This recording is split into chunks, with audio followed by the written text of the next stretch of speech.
నాన్నగారి మరణం తర్వాత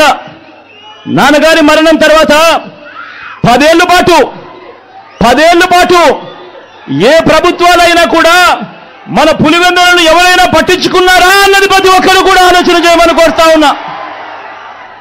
మళ్ళీ పులివెందుల దశ మారింది ఎప్పుడు? మళ్ళీ మీ బిడ్డ ముఖ్యమంత్రి అయిన తర్వాత ఈ 58 నెలల్లోనే కాదా అని చెప్పి కూడా ప్రతి ఒక్కరూ ఆలోచన చేయమని కోరుతా ఉన్నా. ఇంకా పులివెందులను అభివృద్ధి చేయాలి, ఇంకా వైఎస్ఆర్ జిల్లాను అభివృద్ధి చేయాలి. మరింత అభివృద్ధి చెందబోతా ఉన్నాయి మన ప్రాంతాలు. వచ్చే 5 ఏళ్లలో మీ అండతో, ఆ దేవుడి ఆశీస్సులతో మీ బిడ్డ ద్వారా జరగబోతా ఉన్నాయని చెప్పి కూడా ఈ సందర్భంగా చెప్పడానికి గర్వపడతా ఉన్నా. ఈ వీడియో కానీ మీకు నచ్చినట్లయితే లైక్, కామెంట్, షేర్ చేయండి. మరిన్ని అప్డేట్స్ కోసం సబ్స్క్రైబ్ చేయండి.